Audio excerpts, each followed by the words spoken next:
మా అబ్బాయి రషీద్ని చంపేశారు. ఇవాళకి 10 రోజుల పైన అయింది. అందుకని ఆఫీస్కి వచ్చాము ఆయన్ని అడగటానికి. మాకు న్యాయం చేయాలి.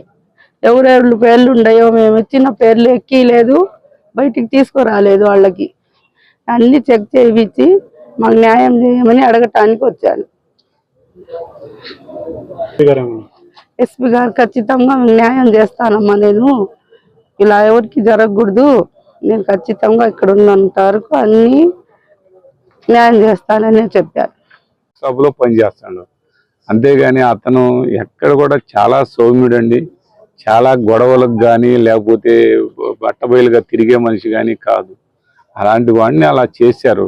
చేసిన దానికి నిజమైనటువంటి ఎవరైతే అది ప్రోత్సహించినటువంటి వాళ్ళు ఎవరు, అది చేసిన వాళ్ళు ఎవరు, దాన్ని చేపించినటువంటి వాళ్ళు ఎవరు, దానికి ఉన్నటువంటి మరి బ్యాక్ను ఉన్నటువంటి వాళ్ళని మీరు తీసుకురాకపోతే ఇంకా వైరస్ లాగా ఇప్పుడు చెప్పాడు కదా, కొమ్మలు నరుగుతున్నాం తర్వాత మొదలు నరుగుతాం అని చెప్తున్నారు కదా. కొమ్మలను అంటే ఇంకా ఎంతమందిని నరకాలని, ఆ మొదలునే నరుకు, మమ్మల్నే నరకండి. మీకు అంత ఇదిగా ఉంటే నాకైతే ఇది లేదు. చిన్నపిల్లలు 25 సంవత్సరాలు వాళ్ళ జీవితాలు చిన్న స్థాయిలో ఉన్నటువంటి వాళ్ళందరినీ ఆ విధమైనటువంటి ఆలోచనలు చేయటం, అలాంటి ప్రోత్సహించడం, అలాంటి ప్రోత్సహించే మాటలు మాట్లాడటం చాలా బాధాకరం. ఇప్పుడు ఎస్పీ గారికి కూడా అదే చెప్పాను, ఇది కరెక్ట్ కాదండి. గ్రామాల్లో పాలన ఆపి ఈ కొట్టటాలు మొదలు పెట్టారు, సంపటాలు మొదలు పెట్టారు, ఏటైనా ఆపండి. ఇది ఏంటండి, ఈ నరమేధం ఏంటండి? ఆ ఏల్పూర్లో కూడా రోజు నా ఊరు అని చెప్పి, ఎమ్మెల్యే మాజీ ఎమ్మెల్యే ఊరు అని చెప్పి రోజువారీ దారుణాలు. 30 మంది పోలీసులను పెట్టారు. ఎందుకండి పోలీసులు? అదే ఆ ఎమ్మెల్యే ఎందుకయ్యా గొడవ అని వాళ్ళ నాయకులకు ఒక్క మాట చెబితే ఈ గోడ లేదు కదా. రోజు కొట్టడం, వైశాస్ని కొట్టడం, ముస్లిమ్స్ని కొట్టడం, ఎస్సీలను కొట్టడం, ఎస్టీలను కొట్టడం, బీసీలను కొట్టడం, మైనార్టీలను కొట్టడం, ఇవన్నీ ఎందుకండి? మీరు హ్యాపీగా చేసుకోండి. నేను కూడా ప్రశాంతంగానే ఉండాలి. నేను కనీసం కూడా మాట్లాడట్లేదు. అప్పట్లా ఆ బాధలు వాళ్ళు ఏడుపులు అవన్నీ తప్పనిసరి మాట్లాడటం జరుగుతూ ఉంది, అంతేగాని మరొకటి కాదు.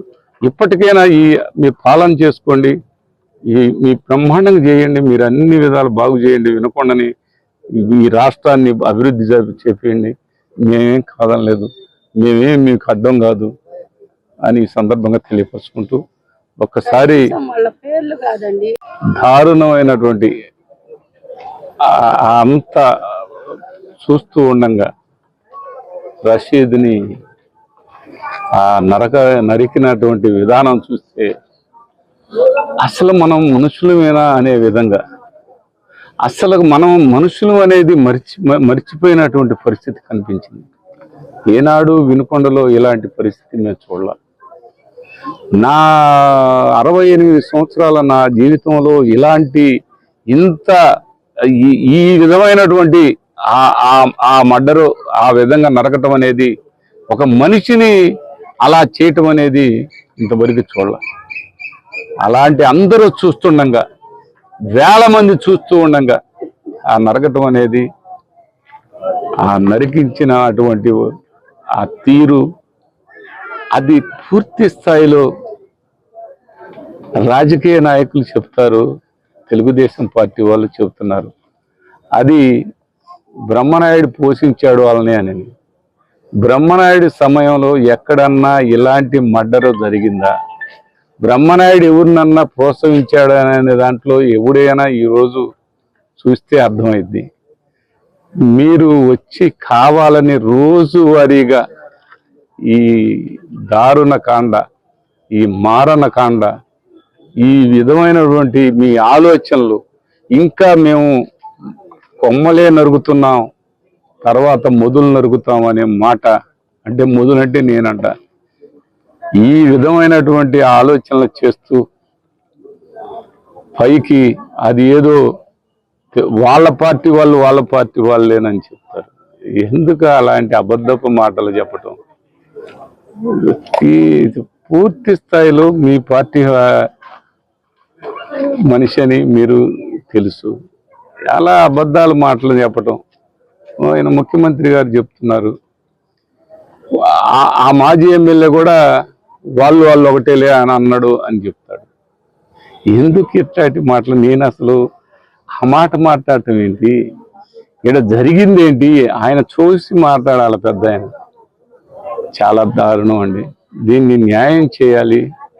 ఈ న్యాయం చేయాలంటే దాన్ని వెనకున్నటువంటి వాళ్ళని, ఇప్పుడు పెద్దామ చెప్పింది అదే, వెనకున్నటువంటి వాళ్ళని, మేము చెప్పినటువంటి వాళ్ళని వాళ్ళని బయటికి తీసుకురాలేదు, వాళ్ళ పేర్లే తీసుకురాలేదు.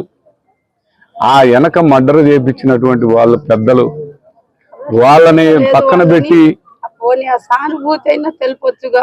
ఓట్లు అడగటానికి వచ్చాడు ఆయన. వచ్చి అమ్మ నేనున్నాను, నీకు భరోసా, నీకు నేను న్యాయం చేస్తాను నీ బిడ్డకని ఒక్క మాట కూడా అడగలేదయ్యా. ఓట్లు అడగటానికి అంటే వచ్చారుగా. వచ్చినప్పుడు ఆయనకి ఏం చేస్తాం మేము? సానుభూతి అయినా ఇంటికి వచ్చి తెలుపొచ్చుగా. ఆ మాట కూడా మాకు చెప్పలేదు. నీకు న్యాయం చేస్తానమ్మా నీ బిడ్డకని చెప్పొచ్చుగా. ఇంకా సాక్ష్యాలు ఉండయిగా, ఆ ప్రూఫ్లు ఉండయి. కేకులు తీర్పిస్తున్నట్టు ఇంకా నా మీద, మా కుటుంబం మీద పరువు నష్టం దావా వేస్తాడంట ఆయన, ఆ ఎమ్మెల్యేగా ఉన్న ఆయన. ఏమను ఇంకేం చేస్తాడు? లేకపోతే మమ్మల్ని కూడా, మా తల్లిదండ్రులుగా మమ్మల్ని కూడా నరికించమని ఆయనకు ప్రశాంతంగా అయింది అప్పుడు. అదే మాకు న్యాయం. మా బిడ్డ మట్టి మమ్మల్ని కూడా తీసుకెళ్ళమని, ఈ పార్టీ కోసం మేము కూడా వెళ్తాం. మా పిల్లోడితో 5 సంవత్సరాల నుంచి ఉన్నాడయ్యా మా అబ్బాయి పార్టీలో. ఎక్కడన్నా తప్పు చేస్తుంటే మేము చూపించండి అని మేము అడుగుతున్నాంగా. మీరు అందుకు బయటికి తీసుకురావట్లేదు. అవన్నీ సాక్ష్యాల బజార్కి వచ్చి అడగండి. మా పిల్లాడు ఉన్నాడేమో, బండి కాల్చిన దాంట్లో వాళ్ళ ఇంటి మీదకి వెళ్ళారని ఒట్టి పుకార్లు పుట్టిస్తున్నారు. అదేమన్నా సాక్ష్యాలు ఉన్నాయా? ఉంటే చూపి అని, కేసులు ఉంటే మా అబ్బాయి మీద బయటికి తీయండి. రౌడీ షీటర్ అని కూడా చెప్తారు. ఎక్కడ రౌడీ షీటర్ కాదు, అది ఉంటే బయట పెట్టమనండి. అతను రౌడీ షీటర్ అనే కేసులు ఉంటే చెప్పమనండి.